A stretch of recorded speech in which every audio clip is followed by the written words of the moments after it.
Hello, people. It's I again. We're going to do a little bit of a study today about a good old Saint George, the patron saint of England.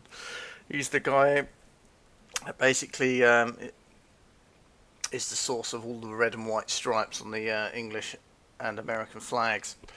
So Saint and is a patron saint of numerous countries. And the story of Saint George is typically this one here. Let me zoom in on this one. This is a bit of a nonsense. This picture here, some guy on a horse killing a dragon, rescuing a lady. Yeah, nice. But if you actually just read a little bit about St. George and why he's so revered, and especially if you're an Englishman point of view and you support your national team at football and you stand up and you sing the national anthem and you have the English flag on your chest, or the cross of St. George would be more accurately on your national football team's kit. Then why do we venerate St. George? What's so special about St. George in particular?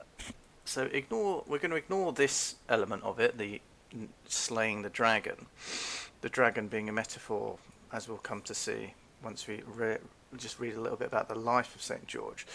Now, essentially, St. George was a Roman chap. He was born into a Roman family in early Greece, and his father was in the Roman army, apparently.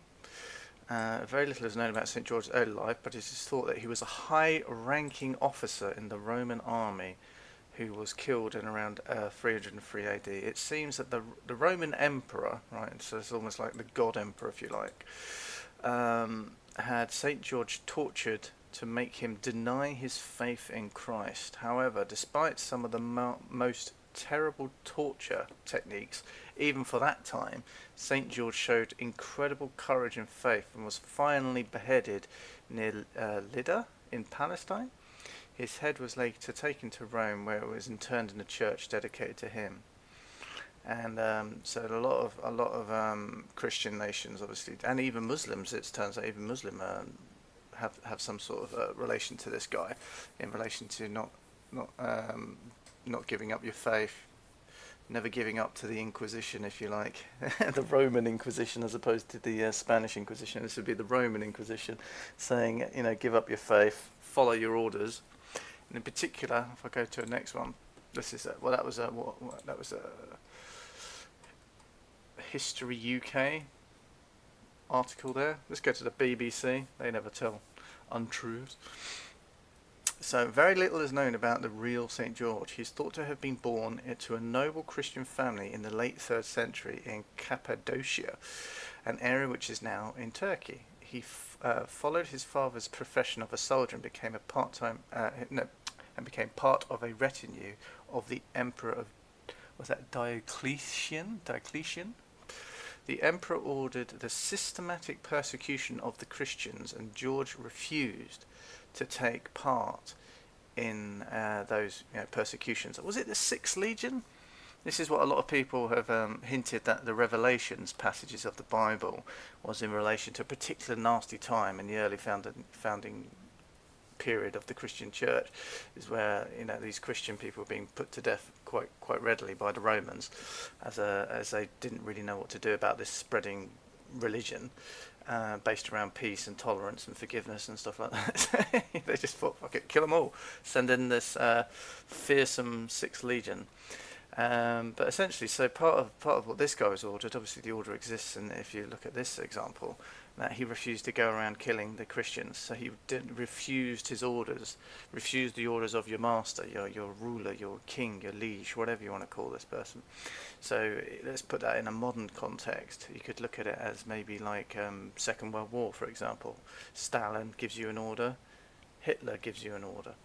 Do you deny your Stalin, your boss, as an officer in the Russian army? How long do you think you're going to last?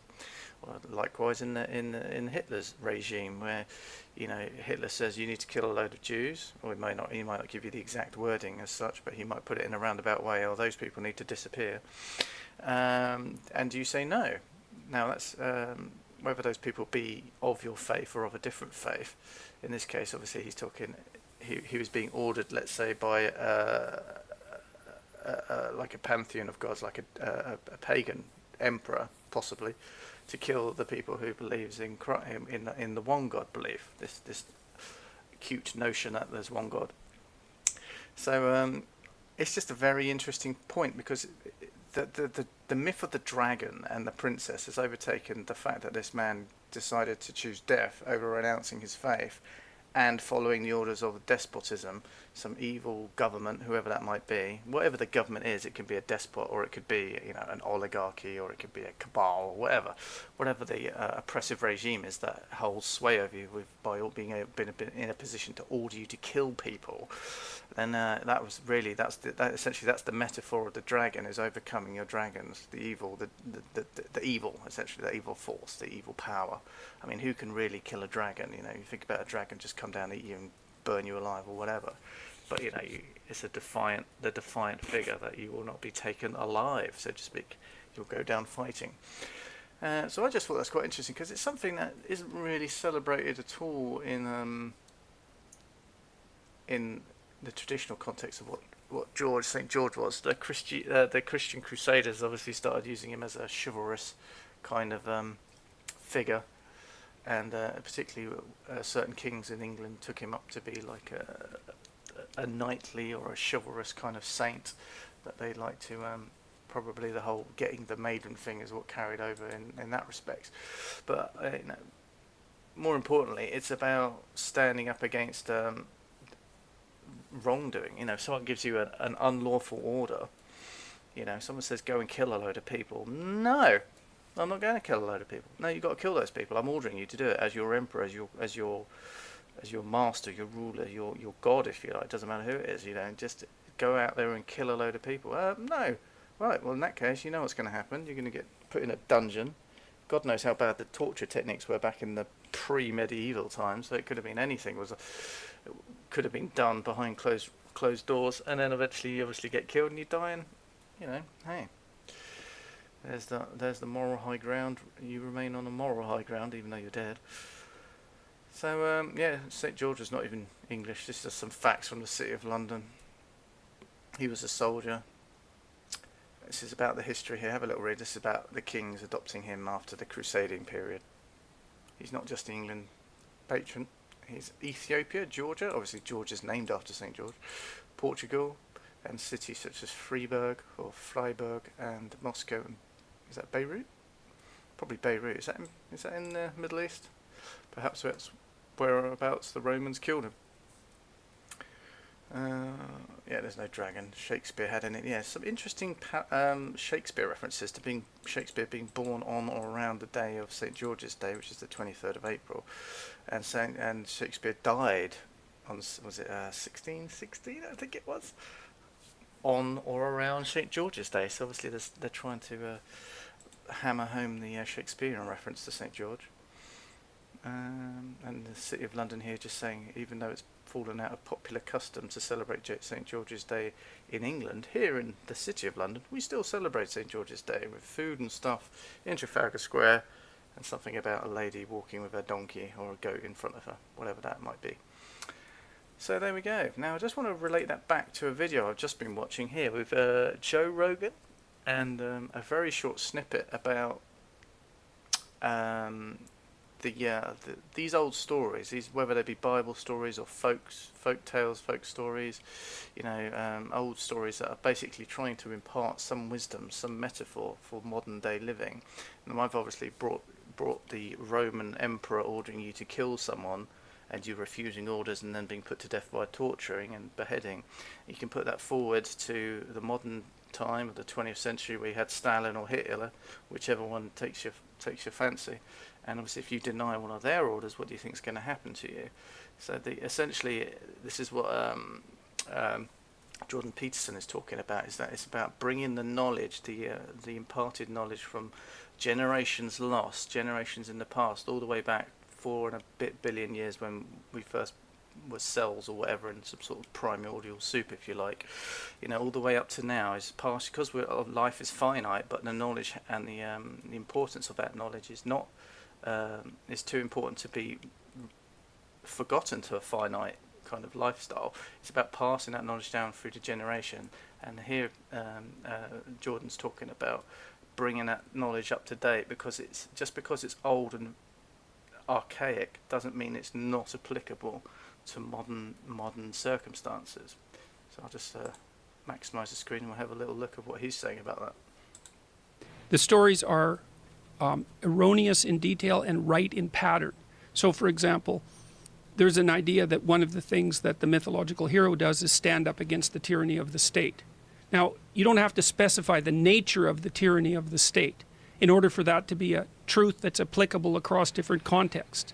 And I would say what's happened with the great religious myths is that they operate at a level of abstraction such that the abstract entities are applicable in every single environment. I'll give you an example of that.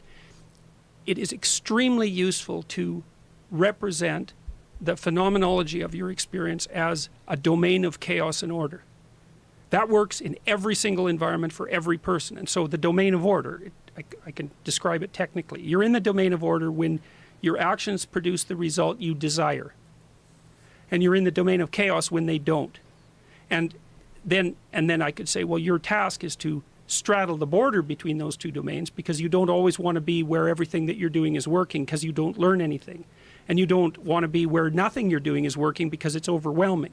You want to be stable and dynamic at the same point. And the Taoists do that very nicely because they have a chaos order conceptualization of the phenomenological landscape. And their claim is the point of maximum proper being is right at the center of the border between chaos and order. And I think that's true across contexts. So I don't think that truth ages. Some of them don't. But the question really is one of, at what point is there so much legacy code that taking the package is more harmful than it is beneficial? And at what point if God were writing today, I'm pretty convinced the first commandment would be, thou shalt not enrich uranium.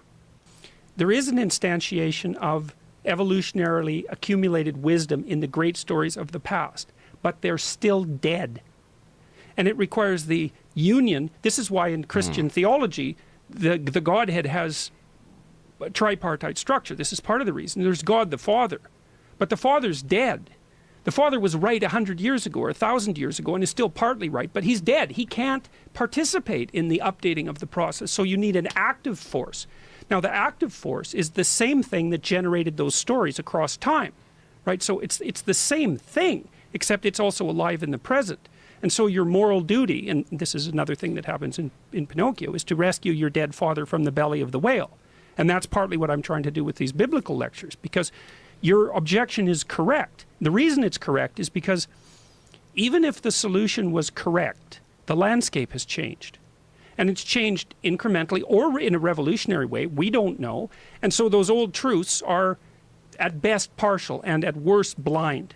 But that doesn't mean you can just say, like Mao did during the Cultural Revolution, well, let's just destroy the past. It's like, no, that would be like saying, well, you don't need a body anymore, because your body is the collected wisdom of the evolutionary process across 3.5 billion years. I absolutely agree. Because the stories are not literal, it's impossible to know whether not impossible, but very difficult to know whether or not the truth that is contained metaphorically is still relevant, if it's been inverted and it's now absolutely false, So Carl Jung talked about this a lot, hey? And one of the things he said was that your moral duty is to realize the archetype in the confines of your own life. And so you say, well, there's an archetype of perfection that pervades the West, and for the sake of argument, I'm going to call that Christ, the Christ image. It's something like that. That's the archetypal image. Now, we have a story about what Christ's historical life was like. Well, you can't have that life, because you would have had to be in the Middle East 2,000 years ago. That's not your life. But what you can do is take the archetype and you can manifest it within the confines of your own life. And what that does is force you to undergo the difficult process of updating the ancient wisdom. And you don't just forego it. You can't, or you can, but you'll pay a massive price. And part of that will be social disintegration, because it's the past is alive enough so that those of us who inhabit its corpse aren't clawing each other to death while we're feeding.